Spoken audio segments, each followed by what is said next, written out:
रायगड जिल्ह्यात मंत्री भरत गोगावले यांच्या नॅपकिनवरून शिवसेना आणि राष्ट्रवादीत सुरू झालेला वाद थांबण्याची चिन्ह दिसत नाहीयेत। दोन्ही पक्षांकडून एकमेकांवर शाब्दिक हल्ले सुरू आहेत। राष्ट्रवादी काँग्रेसचे सुधाकर घारे यांनी थेट उपमुख्यमंत्री एकनाथ शिंदे यांच्यावर फितुरीचा आरोप केला होता। सत्तेसाठी पळून जाऊन त्यांनी फितुरी केली असं सुधाकर घारे म्हणाले होते। त्यावर शिवसेनेचे जिल्हा प्रमुख प्रमोद घोसाळकर यांनी जोरदार पलटवार केलाय। सुधाकर घारे यांचे नेते सुनील तटकरे हे फितुरीचे बादशाह आहेत। त्यांनी बॅरिस्टर AR अंतुले, अशोक साबळे एवढंच काय शरद पवार यांच्याशी सुद्धा फितुरी केली असल्याचा घणाघात घोसाळकरांचा आहे।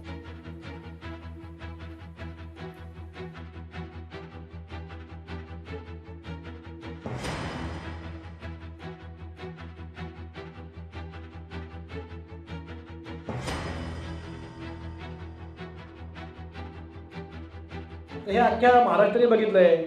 पळून जाऊन जो सत्ता काबीज करतो ती फितुरीच मानला पाहिजे।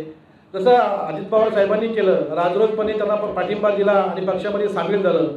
एक दिवसामध्ये 1 तासामध्ये दादांनी BJPला, भारतीय जनता पार्टीला पाठिंबा दिला आणि सत्तेमध्ये गेले।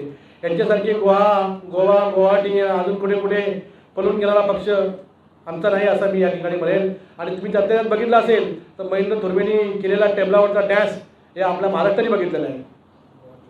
गुवाहाटीमध्ये एकनाथ शिंदेवरती केलेले आरोप आम्ही कदापि सहन करणार नाही। हे मागून आलेले, सत्तेतून आलेले, त्यांनी पुन्हा त्याचा विचार करावा। नाहीतर आम्हाला सत्ता नसेल तरी चालेल, परंतु अशा प्रकारचे सत्तेत आणणारे असणारे लोक सत्तेत राहून जर विरोध करतील आणि फितुरीचे म्हणत असतील तर फितुरी कुणी केली? अरे सुधाकर घारे, मी सांगतो तुम्हाला की तो तुमचा नेता आहे, तो खरा फितूर आहे आणि फितुरीचा बादशाह आहे। बॅरिस्टर अंतुले साहेब असतील, अशोक साबळे असतील, आदरणीय माणिकराव जगताप असतील, आदरणीय शरद पवार असतील, अशा अनेक लोकांना त्यांनी फितुरी केलेली आहे। नवे तर सुनील तटकरे त्यांच्या घराजवळ फितुरी केलेली आहे, त्यांच्या पुतण्याजवळ आणि त्यांच्या भावाजवळ सुद्धा त्यांनी फितुरी केलेली आहे। तर फितुरीचा बादशाह सुनील तटकरे आहेत। सुधाकर घारेंनी समजावं। लोकशाही मराठी ऐका, पहा, जागरूक रहा।